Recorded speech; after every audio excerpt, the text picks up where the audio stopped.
ladies and gentlemen. We have Mr. Augustine, the team of Nigeria. Coach, just give us a brief commentary on the game.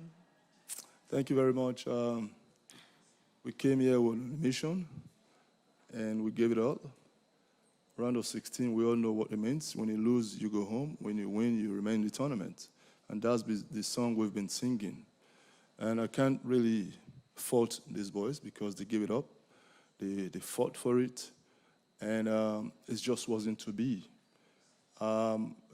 Slight mistake from one of our best players. The timing was wrong.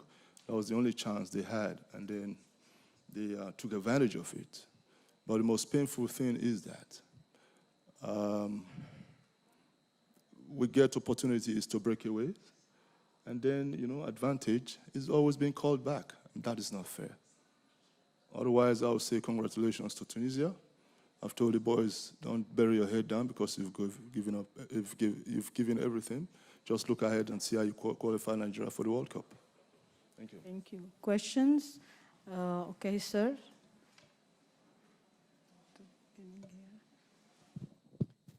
Good evening, Coach. My name is Fisayo Dairo from ACLsports.com. Hard luck. I could see you are not wearing your cap, perhaps from the defeat. I want to ask about the game.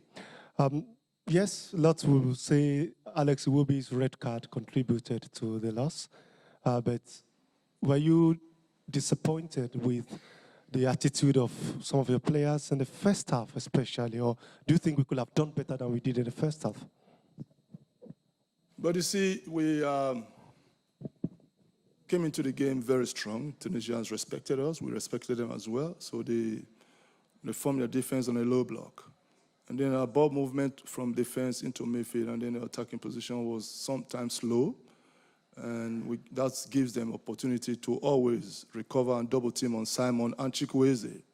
So we spoke about it, you know, when the game was on. It still didn't improve. And then in the first half, we discussed it. And the second half, the ball's movement to the sides became a little bit faster. But be that as it may, I think the Tunisians also, forming a low block was a little bit difficult to crack down. So I would say another congratulations to them, but our boys gave it all, but it just wasn't to be.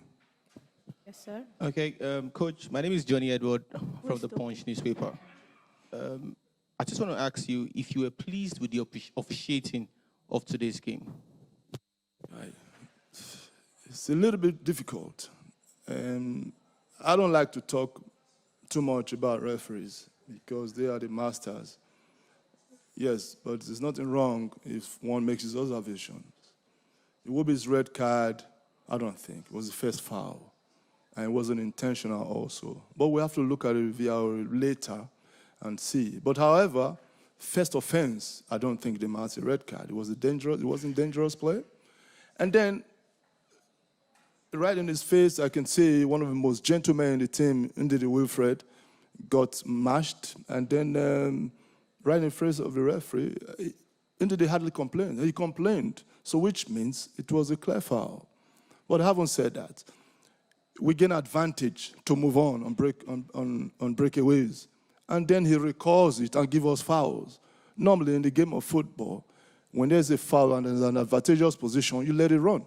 So that is just the only thing I see. But again, you know, referee is a gentleman, and he should be able to control his emotions. Once the game is on, everywhere is tensed up. Well, it has happened. There's nothing we can do about it. Okay, the gentleman at the back, at the camera. At the camera first, and then here. Good evening, Coach. Sadwan for Nigeria today. I have a question. From the first half, it seems the Tunisians understood the playbook. Every attempt going forward was duly countered, and there was no response from the Nigerian side or from the bench. Do you think our predictability in this game is the reason we are packing our bags to Abuja tomorrow? Well, that's what you think. Moses Simon, Chukwueze, the strength of Nigerian football has always been on the side. But the only thing that we're not doing right is for us to move the ball quicker when it's 1 against 1. When we move the ball, then they are now two. We try to change style a little bit so that we're not predictable. Don't always look for the wing. That was why we instructed the two front players that when Chukwueze drops or Simon drops, behind him, Awoni or Iheanacho or whoever comes must exploit that gap. But it wasn't really happening. So playing through the side was a bit tough because they know how we operate. There are strengths on the sides. And then through the middle as well. You can see when Tunisia is defending, they defend with 10. The entire team is behind. So it was a little bit difficult, yes. Okay, the gentleman here. Good evening, Coach. My name is Edafe Matthew from At Least Media. According to you, the Tunisians in the first half were playing the low block, which was very obvious to everybody.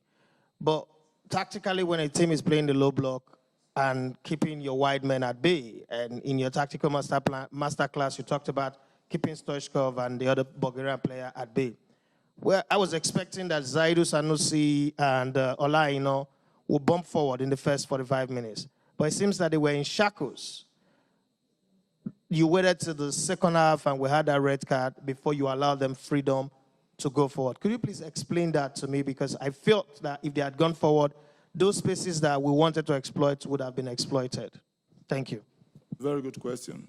I think I answered it when the second person asked the same question. We asked Moses to try to drift in, and then we can allow Saidu to come from the side. Because as at that point in time, yes, you talk about being predictable, yes. But again, you know, this is a knockout stage, and everybody's trying to play safe as well. If you can see, the Tunisians were just playing for time, as far as I'm concerned, and then see if they can get something out. And then beginning of the second half, they got it, and they all went back. So it is something that we can improve on. It's something we can improve on. Now, there is no second chance to come back to African of these nations in this game. But going forward, those are things. That's why when things happen, you take tips and review and then try to improve. Honoré Mbouaké, CRTV, Radio et Télévision Nationale Camerounaise. Alors, monsieur le coach, le Nigeria, 3 matchs, 3 victoires. De l'autre côté, nous avons une équipe qui a été repêchée, de surcroît frappée par le Covid. Est-ce qu'à un le Nigeria ne s'est pas surestimé? Est-ce que vos joueurs n'ont pas manqué de concentration pendant les 5 premières minutes de la deuxième mi-temps? No, not at all. If you talk about concentration, go take the tape and watch again. Tunisia ball possession was mostly in their own half, and then midway into our own half. They didn't come close to our goal. It's okay, yeah, maybe first 5 minutes when they broke up on the right side. If you look at the statistics well enough, you could see that we outclassed them in every area. But statistics is not the case now. It's who won the game. Tunisia won the game. Talk about underestimating team, has never occurred in our mind to underestimate anything. We came out, we tried to go for it, but it wasn't just to be. Do you mind more questions? Or just you can, do you mind? No, we can, it's not a problem. Okay, so the gentleman here, and then you, and then... Bonsoir, coach. Please, just a remark. Please make your question direct and short. Go ahead. No, he's speaking. Ok. Coach, au moment où vous êtes éliminé, vous rentrez au Nigeria, vous allez décider de continuer avec l'équipe ou bien vous allez dire, bon, c'est mieux, les objectifs n'ont pas été atteints, c'est mieux que je démissionne.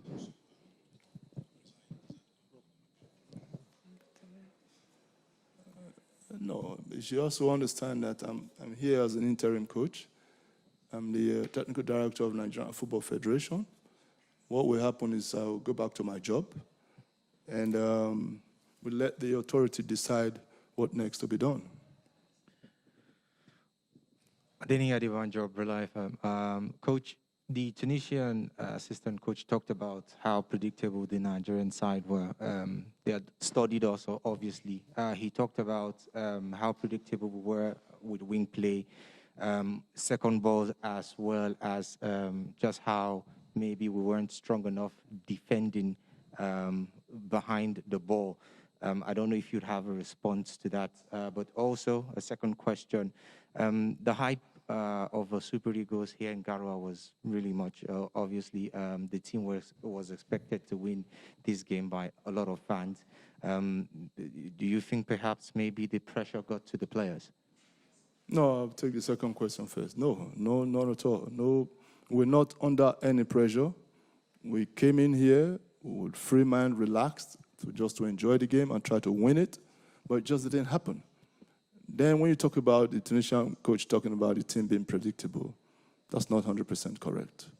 Our wing play is our strength, but the only thing is we have to vary it. We try to play through the middle, which means when we open up the field and play from the sides, then the balls must come in Awoniyi's feet or Iheanacho's feet. But it wasn't coming. Why? Because he had a whole lot of midfield players who try to block the line of pass. And then we are not a team who wants to play long one behind defenders. We possess the ball very well. Even at that, half chances were being created. And towards the end of the game, playing with 10, we could have equalized and won the game. Okay, last question. Et in French, je vais le faire en français, coach. Luc Perry-Wanji pour la CRTV.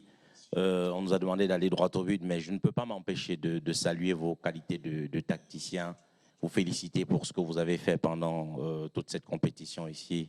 Vous nous avez sorti comme entraîneur le grand jeu, je voulais vous dire merci pour ça. Mais quand même, une question.